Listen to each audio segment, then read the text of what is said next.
నమస్తే, welcome to Sandesh TV. ప్రతి మాట విలువైనది, ప్రతి దృశ్యం అర్థమైనది. ఇక సందేశ్ న్యూస్ స్పెషల్ బులెటిన్లోకి వెళ్దాం. తెలుగు కేబుల్ టీవీ మీడియాలో సరికొత్త సంచలనానికి కొద్దిసేపట్లో తెరలేవబోతోంది. ఎస్, ఇది నిస్సందేహంగా తొలి ప్రయత్నమే.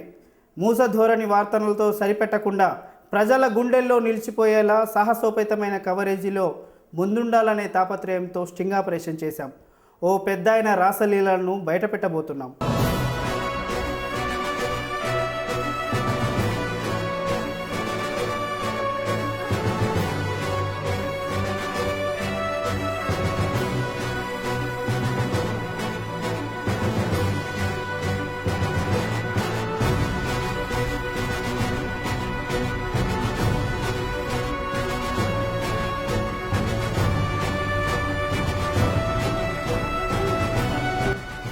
పెద్ద పేరున్న విద్యాసంస్థల అధిపతి, అది ఆయనే చెప్పుకుంటాడు. నిజమే, అవి విద్యా సంస్థలే. సమాజానికి మార్గదర్శనం చేసే విద్యా కుసుమాలకు అది కేంద్రమే. కానీ ఆ పెద్దాయన మనసులోనే గంజాయి మొక్కలు మొలిచాయి. తులసి మొక్కలను ఛిద్రం చేస్తున్నాయి. పర్సనల్ సెక్రటరీ అంటే బెడ్రూమ్ కూడా పంచుకోవాలని ఓపెన్గానే చెబుతున్నాడంటే ఆయన ఎంతగా దిగజారాడో ఊహించుకోవచ్చు.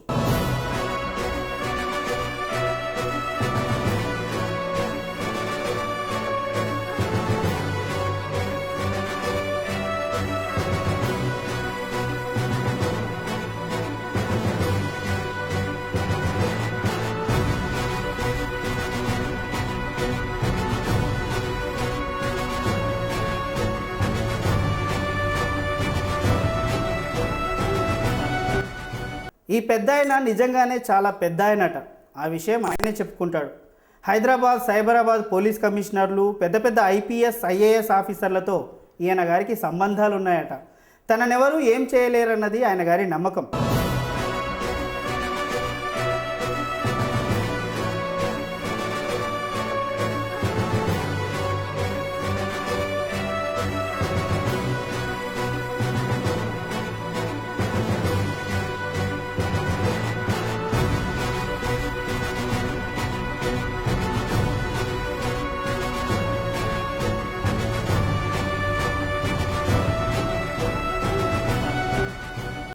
ఏకంగా తన ఛాంబర్నే శృంగారశాలగా మార్చుకున్న ఈ పెద్ద మనిషిని ట్రాప్ చేసేందుకు పెద్ద స్కెచ్చే వేయాల్సి వచ్చింది.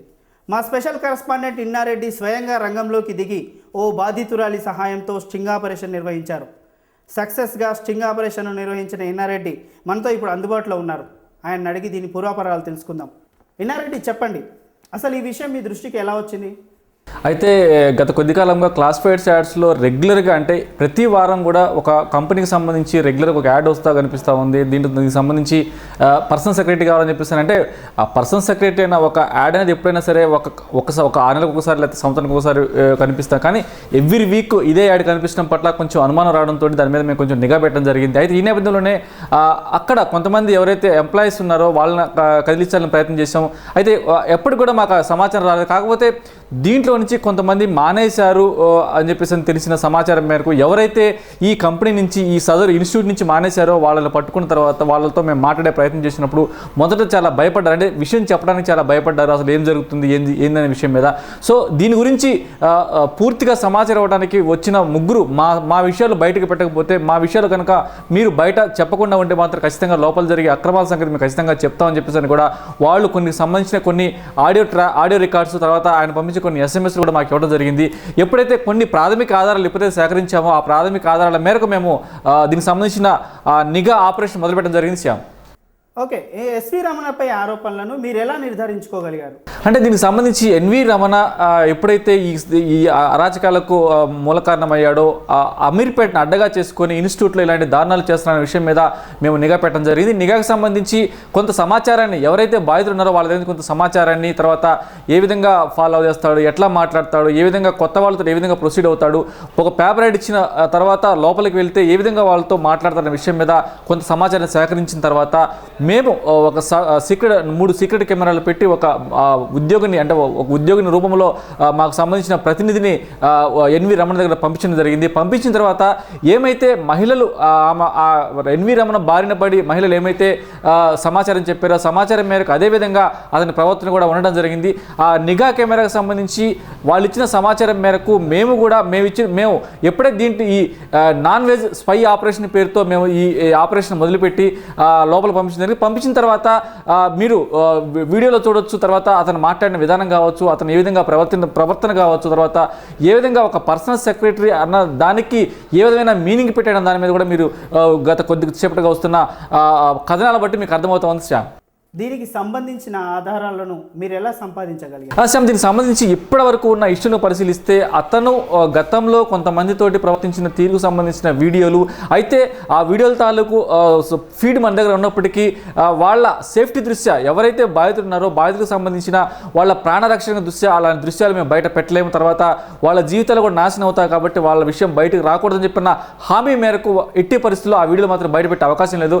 అలాగే వాళ్ళతో ఫోన్లో మాట్లాడిన ఫోన్ ట్యాపింగ్ ఆడియోలు అలాగే అతను పంపించిన ఎస్ఎంఎస్ల తాలూకు ఎవిడెన్స్లు కూడా మా దగ్గర ఉన్నాయి. కాకపోతే ఇవన్నీ బయట పెడితే ఖచ్చితంగా పలానా వాళ్ళు ఇచ్చిన సమాచారం మేరకే వీళ్ళు ఈ రకంగా స్పై ఆపరేషన్ తోటి ఈ ఎన్వి రమణ నాన్ వెజ్ రమణ అనే వ్యక్తి బండారం బయటపడిందన్న విషయం అతను తెలిసిపోతుంది కాబట్టి వాళ్ళ విషయాలు అయితే బయట పెట్టడం ఇవన్నీ కూడా ఎవిడెన్స్లుగా పక్కన పెట్టుకున్న తర్వాతనే మేము ఒక స్పై ఆపరేషన్ని ఎన్వి రమణ స్పై ఆపరేషన్ని ప్రారంభించడం జరిగింది. దానికి సంబంధించిన ఆధారాలు అంటే వాళ్ళు ఇచ్చిన ఆధారాలే కాకుండా మేముగా సంపాదించిన వీడియో ఫుటేజ్ని కూడా మేము ప్రస్తుతం చూస్తున్న వీడియోలో గమనించవచ్చు.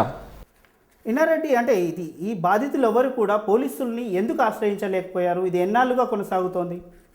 దీనికి సంబంధించి దాదాపు ఒక 5-6 సంవత్సరాలుగా ఇదే దందా నడుస్తుందన్న సమాచారం అయితే మనకు కనిపిస్తూ ఉంది. దీనికి సంబంధించిన వీళ్ళు ఎవరైతే సమాచారం ఇచ్చారో దానికి సంబంధించిన విషయాలు మనం సేకరించడం జరిగింది. దీనికి సంబంధించి అంటే ముందస్తుగా అంటే ఇది ఛానళ్ళగా జరుగుతున్న బాధితులు బయటకు రాకపోవడానికి వాళ్ళకి సంబంధించిన అంటే ఇతను ప్రముఖంగా ఎన్వి రమణ అనే వ్యక్తి ఎవరైతే ఉద్యోగులను ట్రాప్ చేస్తాడో ఉద్యోగం కావాలన్న వ్యక్తుల్ని ట్రాప్ చేసి వాళ్ళతో మాట్లాడి వాళ్ళని లొంగ తీసుకునే క్రమంలో వాళ్ళందరూ కూడా ఆర్థికంగా చితికిపోయిన వ్యక్తులను మాత్రమే సెలెక్ట్ చేసుకుంటారు. అలాగే దీంట్లో మరొక కీలకాంశం కూడా మనం పరిశీలించవచ్చు. దీనికి సంబంధించి తల్లిదండ్రులు లేని తర్వాత ఏ ఆధారం లేని తర్వాత ఒకవేళ ఏదైనా ఘటన జరిగినప్పుడు ఆమె బయటకు చెప్పుకునే పరిస్థితులు ఉన్న మహిళలను మాత్రం ఎన్నుకోవడం జరుగుతూ ఉంది. ఇట్లంటే ఎక్కువగా మీకు పేరెంట్స్ లేరు, పేరెంట్స్ లేకుండా తర్వాత ఎక్కువ ఆర్థిక ఇబ్బందులు ఉన్న మహిళలు ఎన్నుకొని మీ ఆర్థిక ఇబ్బందులు నేను చూసుకుంటాను, తర్వాత మనం భార్యాభర్తలా కలిసిమెలిసి ఉండాలని చెప్పేసి కొన్ని చాలా కీలకమైన జాగ్రత్తలు తీసుకున్న నేపథ్యంలో వాళ్ళు బయటకు వచ్చే క్రమం కూడా లేదు.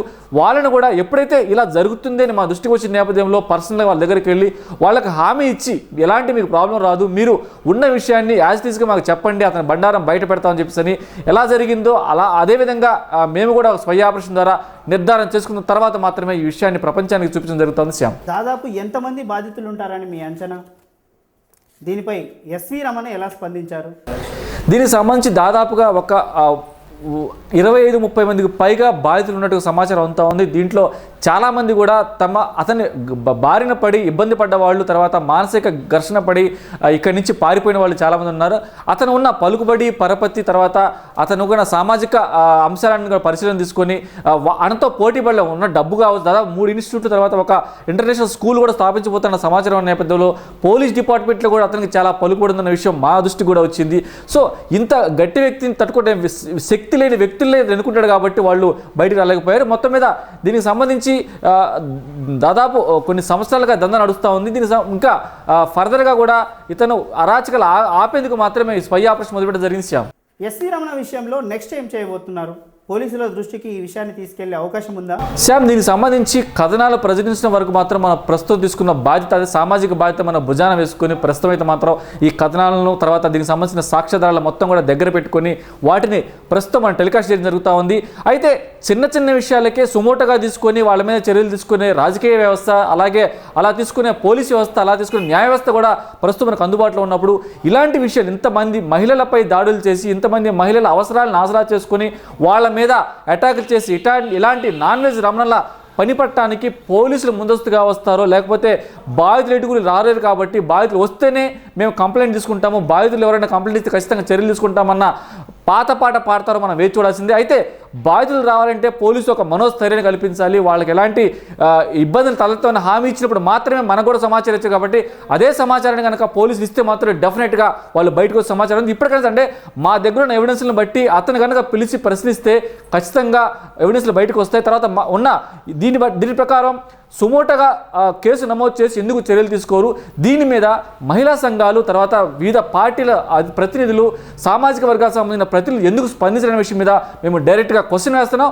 క్వశ్చన్కు సమాధానం చెప్పాల్సిన బాధ్యత మాత్రం వాళ్ళ మీదనే ఉంది. Okay, thank you very much Inna Reddy. Okay,